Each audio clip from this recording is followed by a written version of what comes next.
दूसरी शादी का फैसला कोई आसान नहीं था। पति को मरे अरसा बीत चुका था। जिस्म की हुक भी ढलान पर, बेटी भी दुपट्टे की दुनिया समझने लगी थी। फिर जरूरत क्या थी? आखिर क्यों रिदा ने 40 वर्ष की उम्र में दूसरी शादी की हामी भरी? जिस उम्र में बेटी को विदा करना था, उस उम्र में दूसरे निकाह का जोड़ा पहनना। या खुदा, रिदा ने क्यों किया ऐसा? क्यों? आखिरकार क्यों?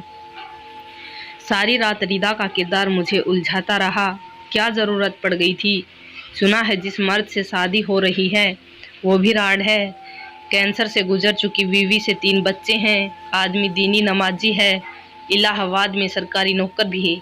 रहने लायक ठीक ठाक घर भी लिया है। नेक माँ की ज़रूरत है तो शादी करना चाहता है। लेकिन रिया ने तो आज से 15 साल पहले ही दूसरी शादी करने से मना कर दिया था। घर वालों ने समझाया भी, लेकिन रिदा ने बेटी का वास्ता दिया। अब्बा अम्मी को बता दिया कि उसकी बाकी ज़िंदगी बेटी के नाम होगी। अब्बा भी अरब वाले थे, पैसे कौड़ी की कोई कमी नहीं थी। गोया रिदा की ना का एतराज़ किया। जान उठो मरियम, नाश्ता नहीं बनाओगी अपने महबूब के लिए? ओह, पहले क्यों नहीं उठाया? 9 बज गए। अरे जान, कोई नहीं, बस दरवाज़ा बंद कर लो। नींद आ ही रही है तो अच्छे से सो लो। मैं ऑफिस में ब्रेकफास्ट कर लूँगा। Don't worry. समीम तो चले गई। मैं सोच में पड़ गई। कुछ रिदा, कुछ अपनी रिदा की वजह से नींद नहीं आई, या अपनी हसास मिजाजी से सोच गहराती गई। दिन का सारा काम निपटा कर बैठी तो फिर सोच में पड़ गई। रिदा को क्या लगा होगा? क्यों? तभी अम्मी का फ़ोन आ गया। हालचाल पूछा।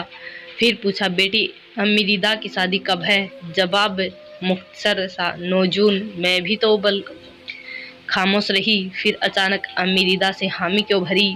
उसकी बेटी, वो क्या सोच रही होगी? रिदा ने अच्छा किया या बुरा? हामी ना भरती तो क्या करती बेचारी? अब्बा सऊदी में थे, तब उन्हें दिल का दौरा पड़ा। किसी तरह से जान बची।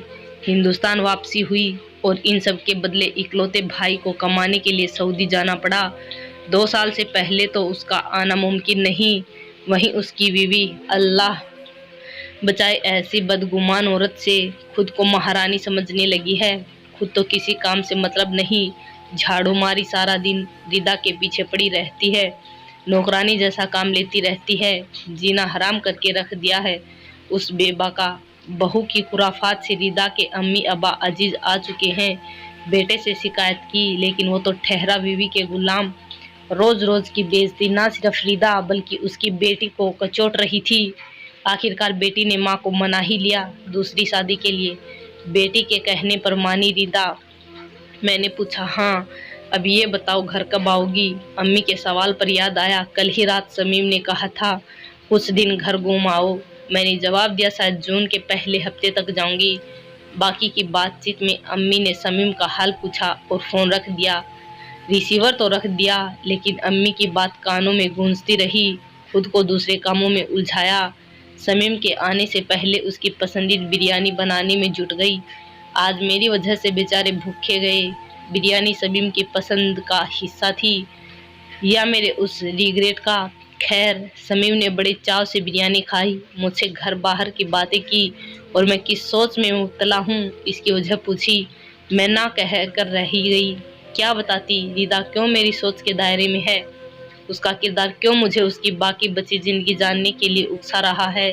क्यों मैं उस वक्त का वक्त देखने चाह रही हूँ जो रिदा की बेटी ने बेहद कम उम्र में देख लिया? क्या रिदा डर गई अपनी आने वाली उम्रदराजी से, जब बुढ़ापे की लाठी बिना किसी ठोस सहारे के जल्दी चटकती है? क्या रिदा को जरा भी अंदाजा नहीं कि जहाँ ब्याह कर जा रही है वहाँ के माहौल को अपनाने के लिए बिस्तर से बाहर तक ना सिर्फ उसे एक समझदार दूसरी पत्नी बनना पड़ेगा, बल्कि दूसरी माँ के दुनियाबाजी खिताब को भी जीना पड़ेगा। और अपनी ममता को क्या मुंह दिखाएगी वो? बेटी को साथ ले जाएगी या फिर जिस माहौल में खुद नहीं रह पा रही वहाँ कलेजे के टुकड़े को छोड़कर राहत की सांस ले पाएगी? रात गुजरती रही और मैं समीम को अपनी हमजात के हवाले करके खुद तमाम सवालों में खो गई। इस बीच समीम तो सो गए और मुझे जवाब तलाशते तलाशते एक अक्स दिखा। वो अक्स जो मेरे अंदर की औरत जात थी, जो रिदा और आधी आबादी की दुखती रगों से मुझे जोड़ रही थी। लेखिका जुबी मंसूर।